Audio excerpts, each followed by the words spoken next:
এদেশে এক বাউল 5 পাস, কেউ বলে 4, কেউ বলে 5। ওর সূরা নাসের তাফসীর করা শুরু করছে। ওই যে কইছি আদার ব্যাপারী, কুল আউযু বিরাব্বিন নাস, মালিকিন নাস, ইলাহিন নাস, কই এত নাস কে? আল্লাহ কি নাচতে কইছে? এই কথা কয়। নাস মানে মানুষ, আর এই মগা কয় আল্লাহ নাস মানে মনে হয় নাসার কথা কইছে। লেখাপড়া না শিখে আসলে যা হয় আর কি। লেখাপড়া যদি শিখে আসতো তাইলে তো টের পাইতো। ও তো সূরা নাসের ভুল তাফসীর করছে, আমি ওর নামের একটা সঠিক অর্থ কইতে চাই। আপনাদের কি মনে করেন কষ্ট পাবে? আরে ওর নাম যে বাউল, ওই সম্প্রদায়ের নাম যে বাউল, আল বাউলু মাজদার থেকে অর্থ পেশাব করা। কি বলেন? তাহলে বাউল শব্দের অর্থ কি? পেশাব। বলেন বাউল শব্দের অর্থ কি? ওর নিজের গায়ে কাপড় নেওয়া আর একজনের কাপড় নিয়ে টানাটানি করে। হ্যাঁ, ওর নামের অর্থই পেশাব, নাবাক। আর ও কোরআন শরীফের ভুল তাফসীর করে নাচানাচি বের করে। আসলে যারা কোরআন শরীফের ভুল তাফসীর করেছে এরা তো মুসলমানের খাতায় নাম থাকতে পারে না। বাপ মাই যদিও মুসলিম করেছে। আগামীতে আমরা এমন সরকার গঠন করতে চাই, বাউল পাউল নাস্তিকদেরকে এদেশ থেকে নিষিদ্ধ ঘোষণা করা হবে। ইসলামী হুকুমত সাধনায় আমার, শাহাদাত জীবনের কামনায় আমার। ইসলামী হুকুমত সাধনায় আমার, শাহাদাত জীবনের কামনায় আমার। জীবনের বিনিময়ে রাশেদার যুগ ফিরায়ে দিতে এই ধরাতে আবার, ফিরায়ে দিতে এই ধরাতে আবার। আসবে মরণ কখন কোথায় কারো জানা নাই, আসবে মরণ কখন কোথায় কারো জানা নাই। জানাজার নামাজের আগে নামাজ পড়ো ভাই, জানাজার নামাজের আগে নামাজ পড়ো ভাই। তোমার জানাজার নামাজের আগে নামাজ পড়ো ভাই। রুকুকারীর সাথে আল্লাহ রুকু করতে বলে, তুমি কেন কাজে বিভোর বলো না তাহলে। রুকুকারীর সাথে আল্লাহ রুকু করতে বলে, তুমি কেন কাজে বিভোর বলো না তাহলে। দিলটা ডুবাও তিলাওয়াতে, নেকি আয়াতে আয়াতে। দিলটা ডুবাও তিলাওয়াতে, নেকি আয়াতে আয়াতে। কথা বলো রবের সাথে নামাজে দাঁড়ায়, তোমার জানাজার নামাজের আগে নামাজ পড়ো ভাই। জানাজার নামাজের আগে নামাজ পড়ো ভাই, তোমার জানাজার নামাজের আগে নামাজ পড়ো ভাই। মুমিন হলো তারা ভাই যারা নামাজ পড়ে, অবিশ্বাসী বান্দা যারা থাকে দূরে সুরে। মুমিন হলো তারা ভাই যারা নামাজ পড়ে, অবিশ্বাসী বান্দা যারা থাকে দূরে সরে। ব্যস্ততা ও কাজের মাঝে দাঁড়াও নামাজে নামাজে, ব্যস্ততা ও কাজের মাঝে দাঁড়াও নামাজে নামাজে। নামাজকে তাই এই সমাজে কায়েম করা চাই, তোমার জানাজার নামাজের আগে নামাজ পড়ো ভাই। আসবে মরণ কখন কোথায় কারো জানা নাই, আসবে মরণ কখন কোথায় কারো জানা নাই। জানাজার নামাজের আগে নামাজ পড়ো ভাই, তোমার জানাজার নামাজের আগে নামাজ পড়ো ভাই। তোমার জানাজার নামাজের আগে নামাজ পড়ো ভাই। জিকির করি লা ইলাহা ইল্লাল্লাহ, জোরে লা ইলাহা। সবাই জবান খুলি লা ইলাহা, লা ইলাহা।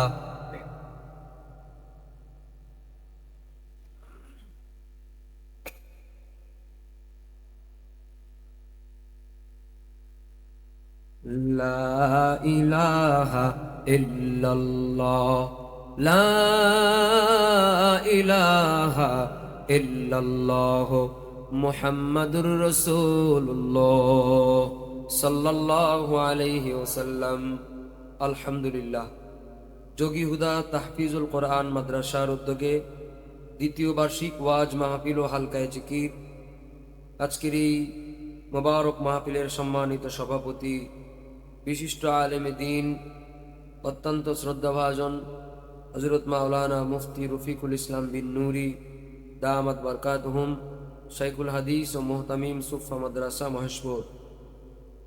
মাহফিলে আরও অন্যান্য অতিথিবৃন্দ, এলাকার গণ্যমান্য ব্যক্তিবর্গ, বিভিন্ন স্থান থেকে আগত দিনদার পরহেজগার মুসলমান ভাই বাবাজিরা, কচিকাচা শিশুরা, তরুণ যুবক ভাইরা, পর্দার আড়ালে অবস্থানরত পরম শ্রদ্ধের মা এবং বোনেরা, মাইকের আওয়াজ যত দূরে যায় যে যেখান থেকে শুনছেন, সবার কাছে জানতে চাই, শীতের আবহাওয়ার মাঝে দুনিয়ার ল্যাপ কম্বল গরম বিছানার মায়া ত্যাগ করে এই ময়দানকে জান্নাতের বাগান বানিয়ে গভীর রজনী পর্যন্ত আমাদেরকে এখানে বসার তৌফিক দান করেছেন কে?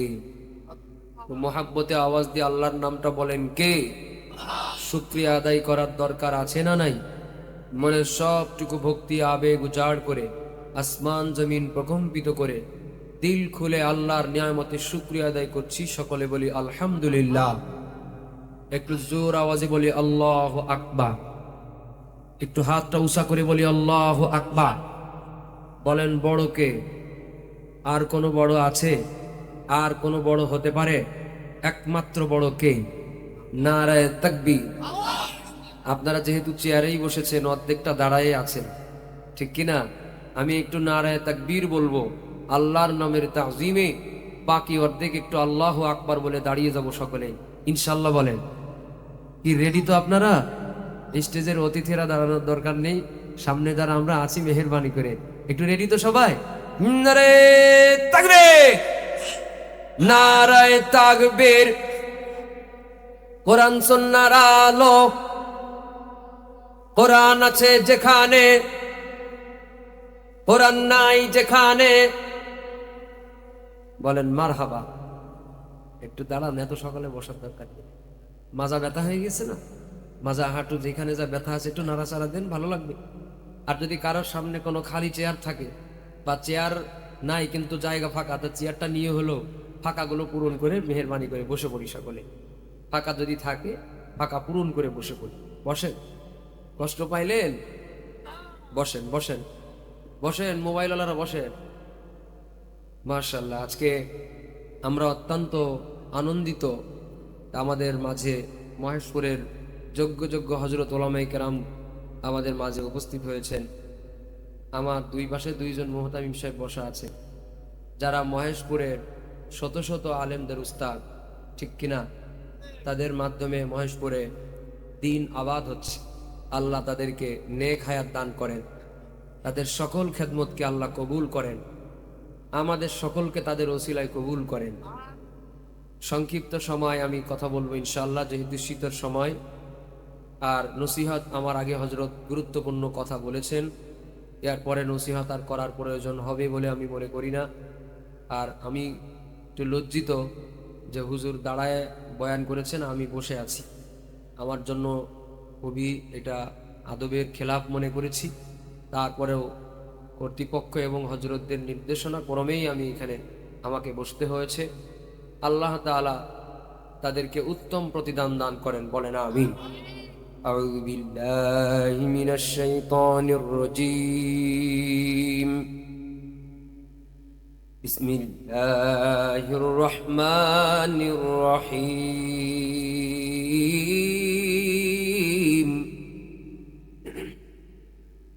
فلولا نفر من كل فرقة منهم طائفة ليتفقهوا في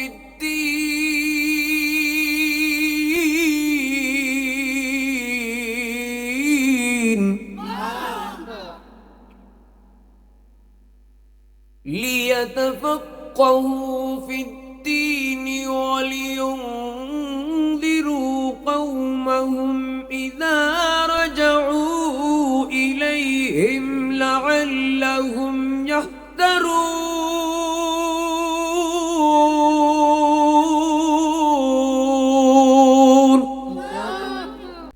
আমার আগে একজন আলোচক বলেছেন, জায়গা আছে, জায়গার মালিক দুনিয়ার থেকে বিদায় নিয়েছে। জিন্দা মানুষ হয়ে আমরা এখানে যারা বসে আছি, এই এলাকার বিভিন্ন গোরস্থানে আমাদের আপনজনেরা ঘুমিয়ে আছে। আবার আগামী বছরেও হয়তো এখানে একটা তৃতীয় বার্ষিক ওয়াজ মাহফিল হবে। বক্তা, শ্রোতা, সভাপতি, অতিথি আজকে আমরা যারা বসে আছি, আগামী বছরের ওই তৃতীয় বার্ষিক ওয়াজ মাহফিলে চাইলেও আমরা অনেকে এখানে উপস্থিত হতে পারবো না, কারণ সেদিন আমাদের অনেকের ঠিকানা হয়ে থাকবে 3.5 হাত কবর, 3.5 হাত মাটির ঘর, কারো আপন কারো পর, কারো হবে ফুলেরই বাগান, কারো বা হবে জাহান্নাম। 3.5 হাত মাটির ঘর, কারো আপন কারো পর, কারো হবে ফুলেরই বাগান, কারো বা হবে জাহান্নাম। আমল নামা সেদিন তোমার হবে ঘরের বাতি, ওই কবরে যেতে হবে, থাকবে না কেউ সাথী। কাফন আমার আপন, কবর আমার ঘাটি, ওই কবরে যেতে হবে, থাকবে না কেউ সাথী।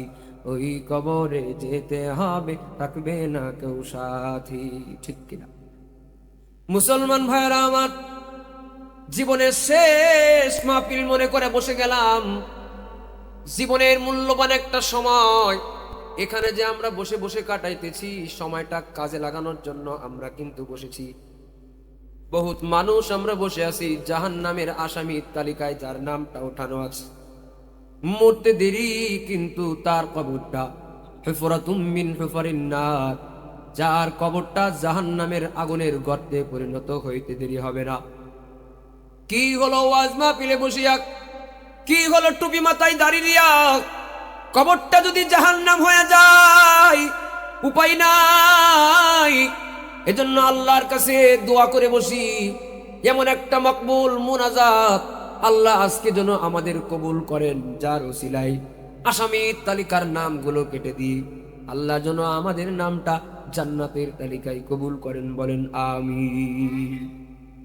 মুসলমান ভাইরা আমার, পবিত্র কোরআন শরীফের সূরাতুত তাওবা 122 নম্বর আয়াতে কারিমা থেকে আপনাদের খেদমতে তেলাওয়াত করেছি। যে কথা আমার নিজের হেদায়েতের ওসিলা হয়, এলাকাবাসীর হেদায়েতের ওসিলা হয়, কবরবাসীদের নাজাতের জরিয়া হয়, এমন দামি কথা অধম বান্দার জবান দ্বারা আল্লাহ যেন কবুল করেন, বলেন আমিন। সূরাতুত তাওবা 122 নম্বর আয়াত। একটু কোরআন শরীফের সূরার নাম যদি আমার সাথে আপনারা বলেন, তাহলে কি কোনো অসুবিধা আছে নাকি? তাহলে বলেন তো সূরাটার নাম কি বলেছি? তারপরে তো কিছু লোকের মুখ বন্ধ ছিল, সবাই একটু আওয়াজ দিয়ে বলেন কোন সূরা। কোন দলের মার্কার নাম কিন্তু বলাই নাই, নেতার নাম বলাই নাই, ভোটের প্রার্থীর নাম বলাই নাই, কোরআন শরীফের সূরার নাম বলেছি। তারপরেও কেউ 2 বার বলার পরেও বলে কিন্তু আস্তে আস্তে বলে, জোরে বলেন কোন সূরা। হ্যাঁ, তো ঠিক আছে, এবার এরকম একটা আওয়াজ দিয়ে বলেন কত নম্বর আয়াত? 122। বলেন কত? এই 122 নম্বর আয়াতে কারিমার আলোকেই আমি সংক্ষিপ্ত কিছু সময় কথা বলার নিয়ত করেছি। এই আয়াতের মধ্যে আল্লাহ তাআলা একটা দলের কথা বলেছে, একটা দল, যে দলের কাজ হবে দুটো, এই দুটো কাজ একটা কারণে করবে। এখন আমি যদি কোনো দলের কথা বলি, এমনই তোমরা একটু চুপ থাকো না। আপনারা বলবেন হুজুর আসছেন একটা মাহফিলে, মাদ্রাসার মাহফিলে, এনে কোনো দলের নামটা বলার দরকার নেই। আসলে আমরা দল বলতে সাধারণ মানুষ যেটা বুঝি, আলেমরা যদি কোরআন হাদিসের আলোচনার প্যান্ডেলে বসে দল বলে, আপনার ভাবা দল আর আমাদের ভাবা দল এক না। এদেশের দলগুলো তো নির্বাচন কমিশন কর্তৃক নিবন্ধিত যে দল, এ তো স্বাধীনতার পরে হয়েছে। কিন্তু আমরা যে দলের নাম বলতে চাই, এ দল এদেশের কোন রাজনৈতিক নিবন্ধিত দল নয়। 1450 বছর আগে কোরআন নাজিল করে আল্লাহ এমন দলের একটা আলোচনা করেছি, সেই দলের কথা আমি বলেছি। যে দল আপনার প্রিয় আওয়ামী লীগ, বিএনপি, জামাত, চরমনা, জাকের পার্টি, যা কিছু আছে, এসব দল ফল না। এটা হলো কোরআনে আল্লাহ একটা আলোচনা করেছেন একটা দলের ব্যাপারে, এটা হলো সেই আলোচনা, কোরআনের আলোচনা। বলেন আর কোনো আপত্তি কি আছে? فلولا نفر من كل فرقة منهم طائفة ليتفقهوا في الدين।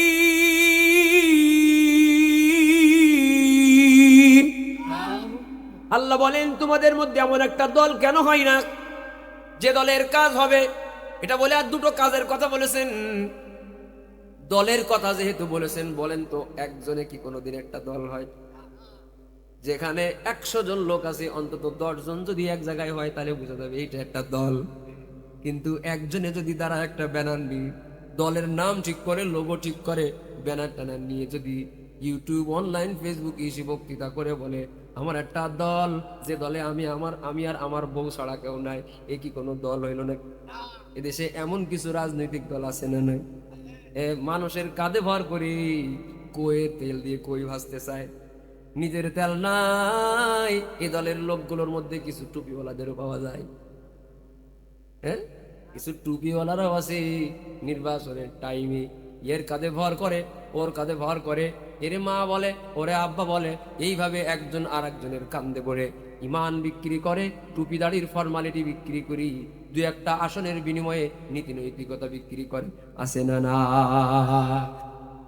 মুসলমান ভাইয়েরা আমার, আমি যে দলের কথা বলেছি সেটা হলো একটা দল। দল যেহেতু হয় তাইলে এই গ্রামে যদি 100 মানুষ থাকে তাইলে অন্তত 10 জন এই দলে আসা লাগবে, তাইলে একটা দল হবে। একজন যদি হয় তাইলে দল হবে না। সেই দলের প্রথম কাজ হবে লিয়াতাফাক্কাহু ফিদ্দীন। বাড়ির থেকে বের হয়ে যাবে, সুফা মাদ্রাসায় যাবে, যোগী হুদা তাহফিজুল কোরআন মাদ্রাসায় আসবি, এ হযরতদের মাদ্রাসায় যাবি, যে কোনো একটা মাদ্রাসায় যাবি, আর তারা দিন শিখবি। এই দলের প্রথম কাজ হলো শিখা। ট্রেনিং আর প্রশিক্ষণ আর জানা ছাড়া কেউ কোনো কাজ করতে পারে? আমার সাথে কথা বলে। সাইকেল ঠিক করার মিস্ত্রি জন্ম থেকে শিখে আসছে না শেখা লাগছে? মোটর সাইকেলের মেকানিক এই বেটা যে মাইক চালাইতেছি, প্রথম দিনই কি ওর মালিক ওর সামনে 24 চ্যানেলের ইকো মেশিন দিয়ে দিতে, চালা, কয়টা তাড়া খাই তো, এত সময় তার ঠিক আছে? হ্যাঁ, আমরা এমনি শিল্পী জগতের লোক, আমাদের তো সাউন্ড সিস্টেমের ফর্মালিটি কিছু জানা থাকে। এতে কতগুলো কাজ দিলাম, এর সবগুলো কাজ সুন্দর মতো তো করতে পেরেছে। যদি কাজ না জানা থাকতো করতে পারতো? কানে কানে কতগুলো কথা কইছি না, যে আমার এরকম ডিমান্ড, স্টেজ অফ বাইরে দিলে হবে, আমার সুবিধা অনুযায়ী একটা ডিরেকশন তাকে দিয়ে দিস, এই অনুযায়ী করেছি। বলেন না শিখলে পারতো? না শিখলে পারতো? ওয়াজ করতে বসেছি এখানে, লেখাপড়া 2-4 কলম আল্লাহর দয়ায় যদি না হইতো তাহলে এখানে ওয়াজ কি আপনারা শুনতে? বোঝা গেল?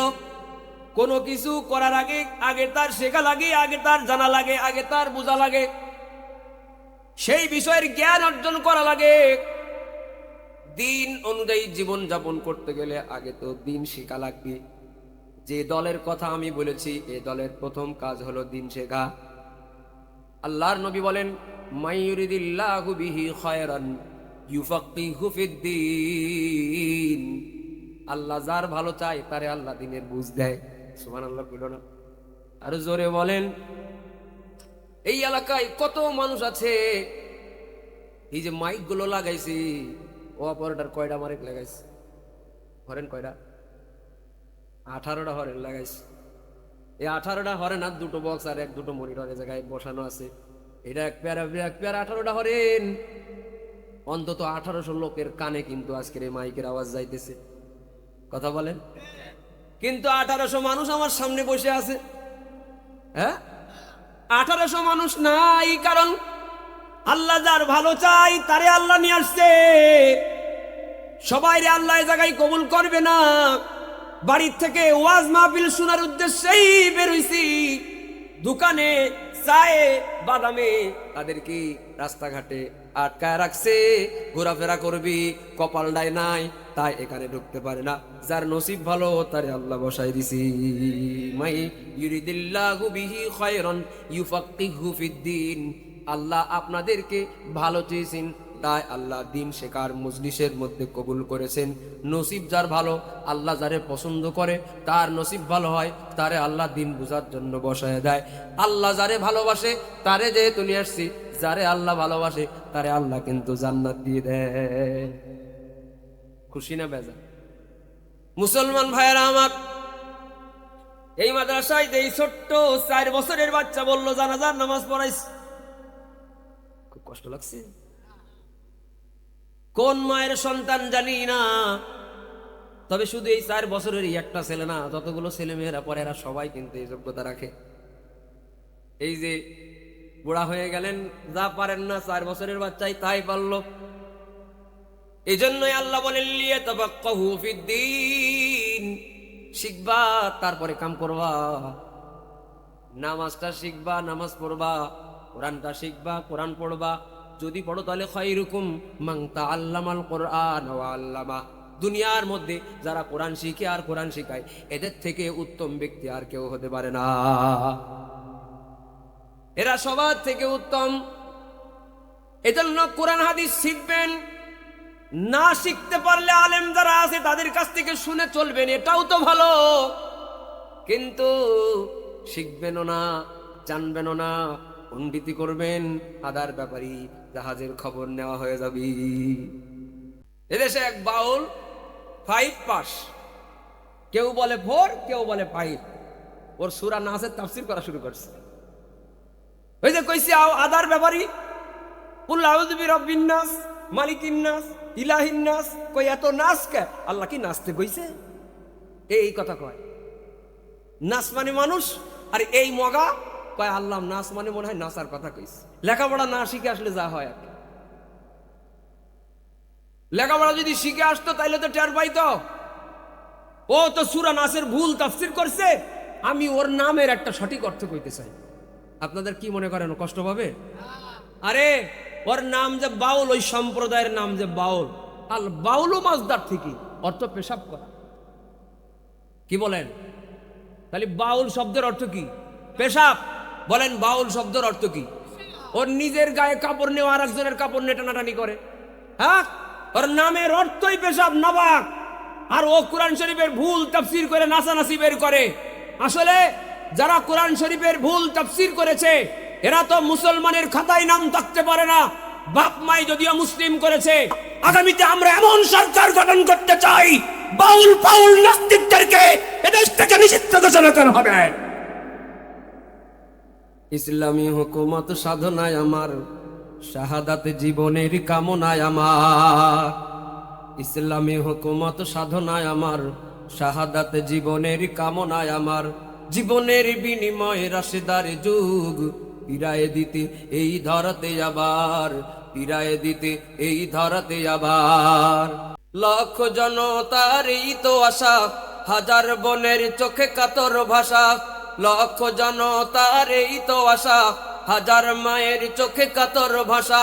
পৃথিবীতে জালিমের গোষ্ঠী যত, কাড় ভেঙে ওদের কর চুরমার, কাড় ভেঙে ওদের কর চুরমার। ইসলামী হুকুমত সাধনায় আমার, শাহাদাত জীবনের কামনায় আমার। কথা কি ঠিক? মুসলমান ভাইয়েরা আমার, একটা দল, যে দলের দুটো কাজ। প্রথম কাজ হলো কি শেখা? ভুলে গেছি। দিন শেখা। বলেন কি শেখা? সবাই বলেন, আরো জোরে বলেন। শিখলে লাভ না লস? শিখলে লাভ না লস? কি লাভ? এই বিষয়ে বিশদ আলোচনা করার সময় নাই, কারণ এই দলের আরো একটা কর্মসূচি আছে, সেটার কথা বাকি আছে। যেহেতু দুটো কাজ, একটা কাজ বলেছি আর একটা বাকি। দ্বিতীয় কাজ হলো ওয়ালিয়ুনদিরু কওমাহুম ইযা রাজাউ ইলাইহিম। ইলম শিক্ষা করবে, দিন শিক্ষা করবে, শেখার পরে আবার নিজের জাতির কাছে ফিরে যাবে। ফিরে গিয়া তাদেরকে ভীতি প্রদর্শন করবে, ভয় দেখাবে। কি দেখাবে? কেন ভয় দেখাবো? যেন তারা সতর্ক হতে পারে। ইলম শিখবে, ইলম শেখার পরে আবার নিজের জাতির কাছে ফিরে এসে ভয় দেখাবে। এই যে শিখবে, শেখার পরে ভয় দেখাবে, এই দুটো কাজ করবে একটা কারণে, সেটা হলো সবাই যেন সতর্ক, অ্যালার্ট থাকতে পারে, সবাই যেন সতর্ক থাকতে পারে। বলেন এই দলের কাজ কয়টা? সবাই বলেন। এটা কোন সূরার আলোচনা? সবাই বলে। পাশের লোক ফাঁকি দিয়ে একটু ধরে একটু ঝাঁকা দিয়ে বলেন কোন সূরা, কত নম্বর আয়াত? এই দলের কাজ কয়টা? প্রথম কাজ কি বলেন? দ্বিতীয় কাজ কি? ভয় দেখানো। বলেন কি? কেন ভয় দেখাবে? যেন তারা সতর্ক হতে পারে, সতর্ক করার জন্য। বলেন কি করার জন্য? সতর্ক করার জন্য। এখন আপনারা বলবেন যে এমনিই মাদ্রাসায় পড়তে দিতে চায় না মানুষ, আবার ভয় দেখানোর ডিউটি দিতেছে। এ আর পড়াই নাকি ও? ভয় দেখানো, এমনি হাটে দুটো তিনটে রিং পড়ানো, আবার যদি হুজুররা খালি ভয় দেখায় তাহলে তো ঝামেলা আছে। আসল কথা হলো ভয় বলতে শুধু ভয় না, কিছু লোকের জন্য ভয় দেখানো, কিছু লোকের জন্য সুসংবাদ দেওয়া। وَإِنَّمَا يَسَّرْنَاهُ بِلِسَانِكَ لِتُبَشِّرَ بِهِ الْمُتَّقِينَ وَتُنذِرَ بِهِ قَوْمًا لُدًّا। এই যে লিতুবাশশিরা বিহিল মুত্তাকিন, সবার জন্য ভয় দেখানো না, মুত্তাকি যাদের যারা এরা তাদের জন্য সুসংবাদ দেবে। যারা মুত্তাকি তাদের সুসংবাদ দিবি, আর যারা পাপাচার তাদের জন্য ভয় দেখাবি। একটা উদাহরণ দিব, দিলে আলোচনাটা আপনাদের বুঝতে একটু সহজ হবে। যদি কষ্ট না হয় তাহলে উদাহরণটা আমি দিয়া আলোচনার ফিনিশিং এর দিকে যাব। কোনো আপত্তি আছে? আমার কথা কি বোঝা যাচ্ছে? কারা কারা বুঝতেছেন? আল্লাহু আকবার, মাশাআল্লাহ। মনিটর আর একটু কমা। আপনাদের এলাকায় মেন রাস্তা, অর্থাৎ এই যে এটা একটা মেন রাস্তা যদি ধরেন, এই রাস্তা থেকে অনেক ছোট ছোট রাস্তা মাঠের ভিতরে গেছে, কি রাস্তার থেকে মাঠের ভিতরে রাস্তা, পেয় পথ। এই পথগুলোর মধ্যে বর্ষার সময় ঘাস হয় আইলের উপরে, মাটির রাস্তার উপরে বর্ষার সময় ঘাস হয়। ঘাসগুলো আস্তে আস্তে বড় হয়, যত বেশি কম মানুষের চলাচল তত বেশি ঘাসের সাইজ হয় বড়। কি এই ঘাসের ভেতরে মাঝে মাঝে সাপ হয়, সাপ সাপ এখানে থাকে, মাঝে মাঝে ঘাসের ভেতরে সাপ থাকে। তো দেখা যায় একটা সাপ আছে, যেই সাপ হলো যেখানেই থাকে সেই রং ধারণ করে, আছে কি না? কি নাম তার? আপনাদের এলাকার নাম কি? সেই এলাকায় মানে এই এলাকায় ওই সাপের নাম কি? কি লাউডুকা নাকি? আচ্ছা যাক, এক এক এলাকায় এক এক নাম আর কি। যাই হোক, নাম আমি বলতে পারবো না, কারণ নাম এক এক জায়গায় এক এক নাম। আপনাদের যে নাম বললেন আমি শুনিও নাই। তো এই যে সাপ যেখানে যায় সেই কালার ধারণ করে শুয়ে থাকে, ঘাসের উপরে যদি ওই সাপ ঘাসের সবুজ রং ধারণ করে শুয়ে থাকে, বলেন আমার মতো 150 পাওয়ার যার আছে সহজে কি সে দেখতে পারবে এটা?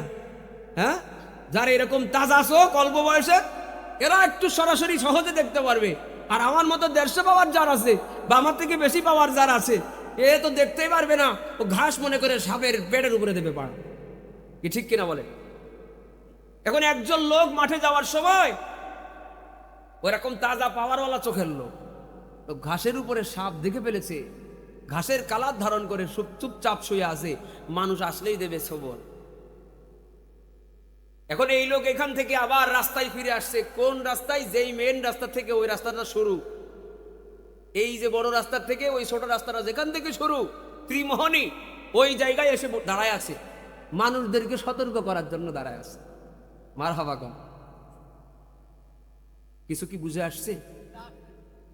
রাস্তার পাশে দাঁড়ায় সবগুলো লোকদেরকে ডাক দেয় আর বলে, ও ভাই, যেই ওই রাস্তা দিয়ে যেতে চায় তারে ডাক দিয়ে বলে, যাইও না, এই রাস্তায় যাইও না, এই রাস্তায় কিন্তু সাপ আছে, বিষাক্ত সাপ। যে সাপ ওখানে আছে একটা কামড় দিলে কিন্তু তোমার মরণ হয়ে যেতে পারে। যেই যায় তারই ভয় দেখায়, এর ভয় দেখানো দেখে ভয় পেয়ে লোকেরা আর এই রাস্তায় যায় না। যদিও তার মাঠে যাওয়া লাগবে, 1 কিলো ঘুরে যায়, আর এক বিকল্প রাস্তা দিয়ে যায়, অথবা ওই রাস্তায় ওই দিন যাবেই না, কিন্তু সাপের কামড় খাইতে রাজিরা। এই যে এর কথা শুনে যারা এই জায়গায় গেল না, তারা কিন্তু সাপের কামড় থেকে বেঁচে গেল। এক কথা একজনের কান দুইজনের কান করতে করতে পুরো গ্রামের সবার কাছে যখন এই সংবাদটা চলে গেল, ওই জায়গায় সাপ আছে, একজনে ওই জায়গায় দাঁড়ায় দাঁড়ায় ঘোষণা দিতেছি।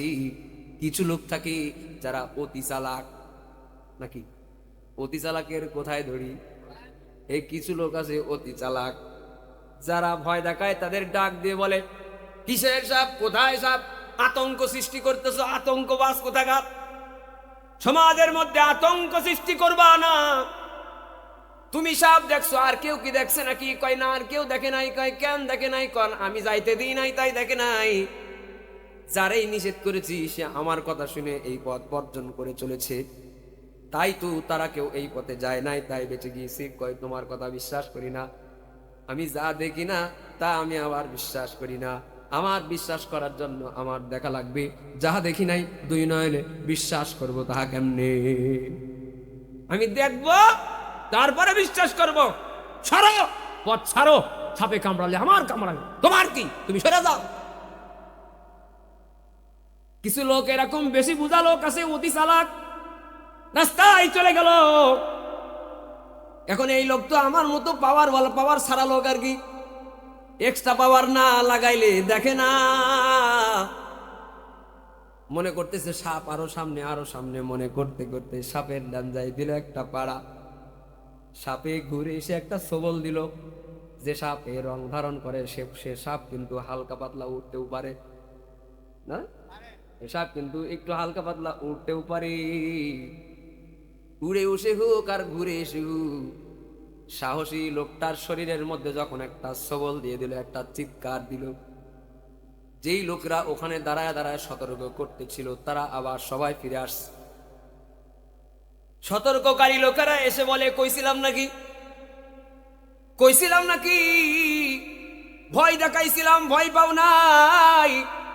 ওয়ালিউনদিরু কওমাহুম ইযা রাজাউ ইলাইহিম লাআল্লাহুম ইয়াহদারুন, যেন মানুষেরা সতর্ক হতে পারে, এই জন্য আমি ভয় দেখাইছিলাম, তুমি ভয় পাও নাই, এখন তোমার ঝামেলা শুরু। ওই ভাই এত কথা কয় না, বিপদে পড়ে গেছি, আমারে বাঁচাও, আগে আমার বিষ নামানোর ব্যবস্থা করো। চলে গেল ওজার বাড়ি, ওঝাই বিষ নামায়। এ যুগের ওজারা সবাই বিষ নামাইতে চায় না, কিছুটা রিস্ক। কারণ হলো ডাক্তারেরা যেহেতু সাপে কামড়ানোর ট্রিটমেন্ট করা শুরু করেছে, ডাক্তারেরা সরকারি অথরিটি নিয়ে রোগীর সাপে কাটার ট্রিটমেন্ট করে। ওজার কি কোনো লাইসেন্স আছে নাকি? এজন্য অনেক সময় ডাক্তারের কাছে গিয়ে সাপে কাটা রোগী মরে গেলে ও ওজার ঠিকানা বের করে ওজারে ভাসাইয়া দেয়। এজন্য অনেক ওজারা এখন আর সরাসরি এই রোগীর গায়ে হাত দিতে চায় না।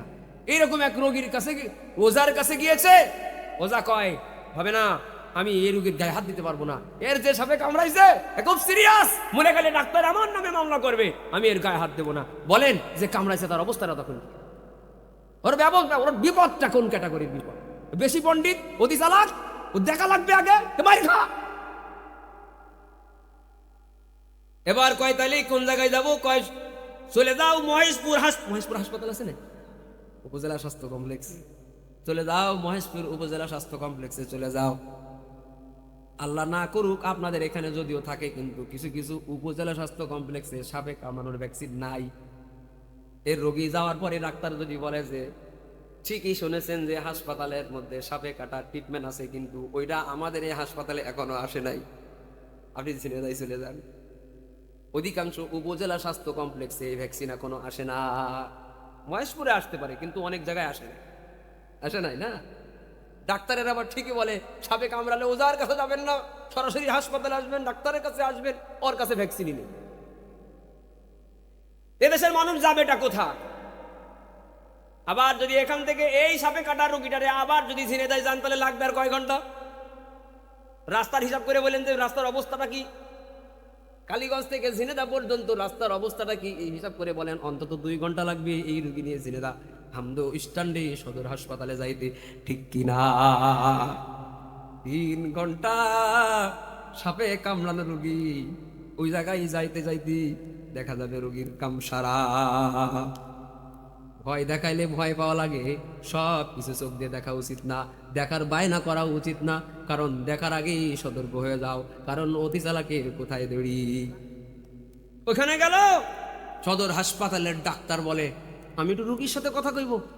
সবাই কয় রুগী তো সাপে কামড়ায় একেবারে ভেটকায় আছে, আপনার সাথে কেমনে কথা কইবেন? কয় না, সাথে কথা না করলে ট্রিটমেন্ট করা যাবে না। কি করা যায়?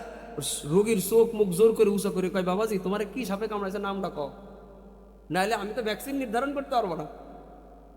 এখন চিন্তা করেন তো, আমার মতো লোক যে চালু সব সারা কিছু চেনে না, এর আল্লাহ না করুক, আল্লাহ আমার জন্য এমন বিপদ না দেয়। এইরকম বিপদে যদি আমার মতো রুগী পড়ে, আর এরে যদি ডাক্তারে কয় যে কি সাপে কামড়াইছিল ক, তাহলে অবস্থাটা এমন হবে অসম্ভব। অবস্থাটা এমন একটা অসম্ভব অবস্থার দরকার। সাপে যখন কামড়াবে, কামড়ায় দৌড় মারবে, ল্যাঞ্জা ধরে টান দিয়ে বলবে এই বেটা যাওয়ার আগে নাম কয়ে যা।